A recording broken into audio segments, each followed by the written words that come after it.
अब केवल चेतावनी नहीं, बल्कि युद्ध की घोषणा है, क्योंकि अब तांत्रिक ने अपने सबसे घातक क्रिया मृत्तिका वश यंत्र को सक्रिय कर दिया है, जिसमें वह मिट्टी की एक मूर्ति बनाकर उसमें तेरी सांस, तेरे शब्द और तेरी छाया बांध चुका है। ये क्रिया तब की जाती है जब वह अपने शिकार को पूरी तरह नियंत्रित करना चाहता है। माँ ने देखा है वह मूर्ति अब जल रही है, और जब भी तुझे अचानक कपकपी या बर्फ जैसे स्पर्श का अनुभव हो, समझ लेना कि वह तेरी आत्मा की डोर को खींच रहा है। अब अंतिम युद्ध का समय आ गया है।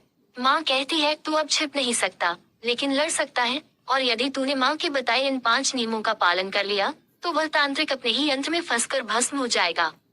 पहला नियम, हर शनिवार दोपहर से पहले किसी अंधेरी जगह जैसे बिना खिड़की वाला कमरा में बैठकर ओम हरि की चामुंडाए विच्छे मंत्र का 216 बार जाप कर, और किसी भी प्रकार की हंसी, शंका या डर को मन में मत आने दे। दूसरा नियम, घर के मुख्य दरवाजे पर सरसों के तेल का दिया उल्टी दिशा में जलाना शुरू कर, ताकि नकारात्मक ऊर्जा प्रवेश से पहले ही जल जाए। तीसरा नियम, अब से एक छोटा शीशा हमेशा अपने पास रखना, जैसे ही किसी पर संदेह हो, शीशे में उनका चेहरा देख, अगर आंखें सीधी न दिखे या प्रतिबिंब धुंधला लगे, समझ ले वो उसके वश में है।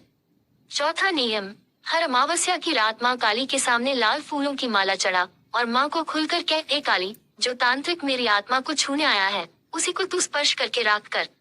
पांचवा और सबसे महत्वपूर्ण नियम, अगली पूर्णिमा की रात जब चांद पूरे आकाश में हो, तो अकेले चुपचाप उत्तर दिशा की ओर मुख करके माँ का ध्यान कर, और मन में केवल एक चित्र बना, एक राक्षस की गर्दन माँ के चरणों में, और माँ का त्रिशूल उसके हृदय में। यही विजुअलाइजेशन उस तांत्रिक को मानसिक तंत्रजाल में उलझा देगा। याद रख, अब जो तू देखेगा वह सब असत्य होगा, जो सुनाई देगा वह भ्रम होगा, और जो लगेगा कि माँ नहीं बचा रही, दरअसल वही परीक्षा होगी। तू इस परीक्षा में अडिग रहा, तो माँ स्वयं उस तांत्रिक के घर की छत पर कोई भेजेगी, उसका दीपक बुझेगा, उसका यंत्र टूटेगा, और वह अपनी ही तंत्र अग्नि में भस्म हो जाएगा। लेकिन यदि तू अब भी डर गया, अब भी किसी पर भरोसा कर बैठा, तो वह तांत्रिक तेरे शरीर से नहीं, तेरी आत्मा से प्रवेश कर जाएगा, और फिर माँ भी बाहर खड़ी रह जाएगी। यह अंतिम अवसर है, अंतिम युद्ध है, या तो तू महाकाल के समान अडिग रहेगा, या फिर अनाम मृत्यु में विलीन हो जाएगा। पर माँ काली कहती है, जो मेरा भक्त है वह काल के मुंह में भी हंस सकता है। जय महाकाली, जय तंत्र की स्वामिनी, जय मेरी चंडी।